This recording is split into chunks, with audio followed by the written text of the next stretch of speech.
Promises, easy to make. For Chinese leaders, even easier to break. Here are 5 trade promises China has broken.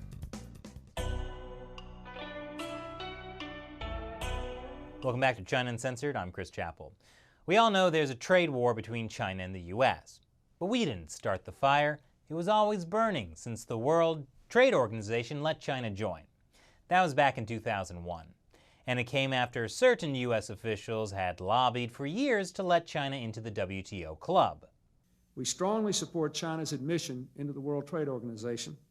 The World Trade Organization, or WTO for short, is an international group created in 1995 to help governments negotiate trade deals.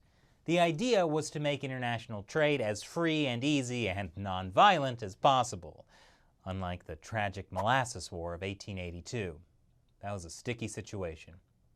Anyway, U.S. corporations had been lobbying President Clinton to help China join the WTO because they were confident that if only they could get access to the China market, they would make so much money. Help bring democracy to China. Yeah, that's the reason. Over time, the more we bring China into the world, the more the world will bring freedom to China. That worked out well for the Chinese regime.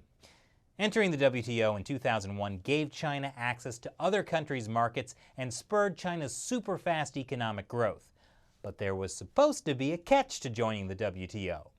China had to agree to the rules outlined in this 103-page document called Accession of the People's Republic of China, also known as the Protocol. Well, that sounds totally normal and not weird at all. Fast forward 18 years and the world has been doing a lot of trade with China, but the Chinese regime has still not complied with quite a number of their protocol commitments, which is a nice way of saying they've been cheating. So in today's episode, we'll focus on 5 trade promises that China made and broke. Broken promise number 5, ending price controls. When China joined the WTO, they promised to end price controls, that is, to allow prices for traded goods and services in every sector to be determined by market forces. But guess what? In a 2018 report to Congress on China's WTO compliance, the United States Trade Representative said China's government and the party continue to control or otherwise influence the prices of key factors of production. Yeah, they're not ending price controls. There are a number of products and services currently subject to government-set prices, including pharmaceuticals, tobacco, natural gas, and telecommunications services.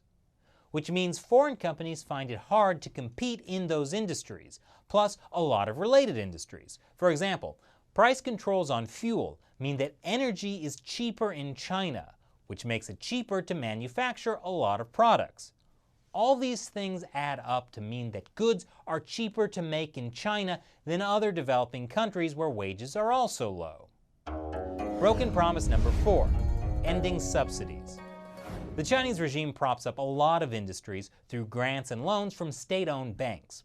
And in some cases, local governments also offer land rights at super low prices to make it cheaper for certain industries to get started.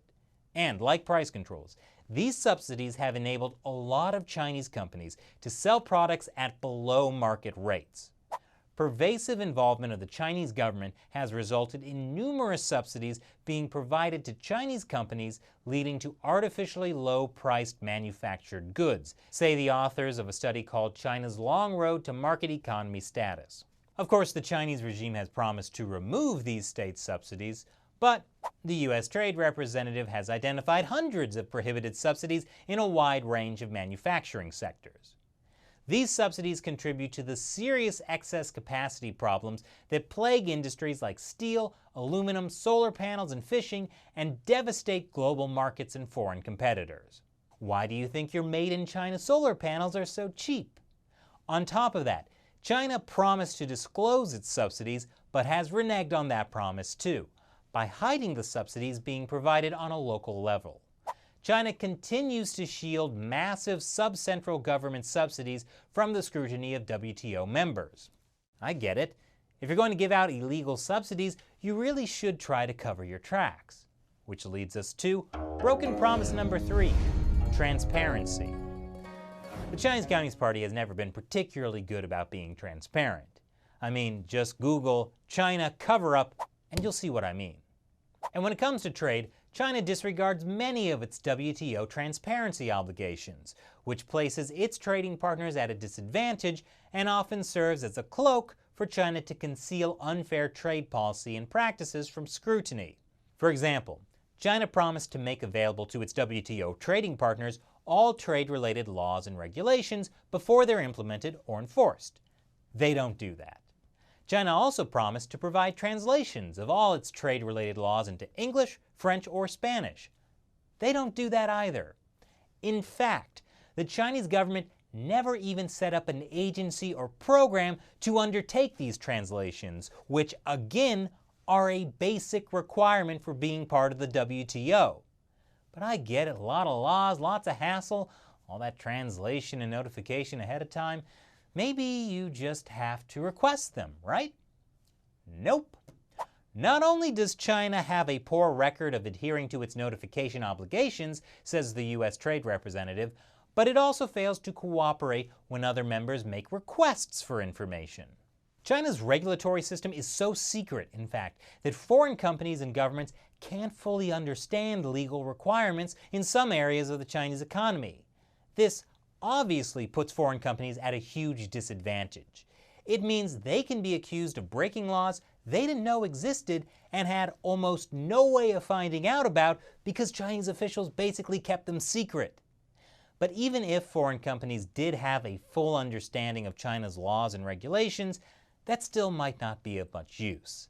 And that's because of broken promise number 2, a fair and impartial justice system.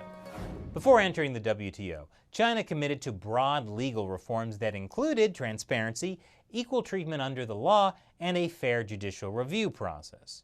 If these reforms were implemented, they would strengthen the rule of law and make it easier for foreign companies to do business in China. But surprise, that hasn't happened. A study done for a U.S. industry association anonymously interviewed companies doing business in China. Off the record, these companies reported time and time again that officials took advantage of China's utter lack of any type of foreign investment approval process to block foreign investment.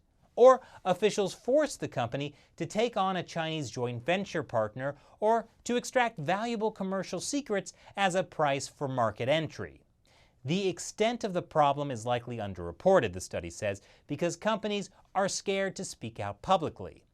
That's because foreign companies have received explicit or implicit threats from Chinese government officials, typically made orally rather than in writing, about possible retaliatory actions that could have severe repercussions for a company's business prospects in China. The U.S. Trade Representative says this kind of situation in China is able to persist in part because of the absence of the rule of law in China, which fosters the use of vague and unwritten policies. And finally, broken promise number 1, protecting intellectual property. Remember the 103-page protocol?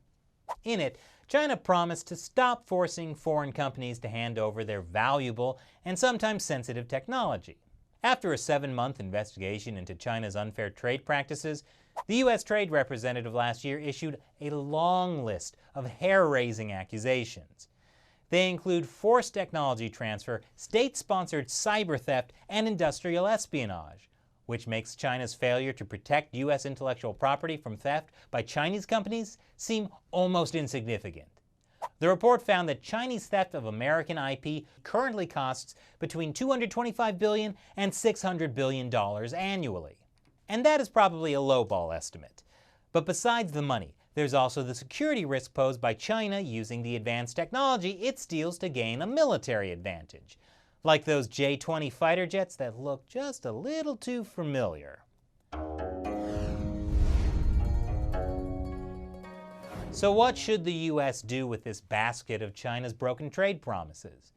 Well, if you ask President Trump, it's tariffs. China has been taking advantage of the United States for many, many years. I'm not just talking about during the Obama administration. You can go back long before that. Not to name names here, but we've been taking advantage of long before Obama.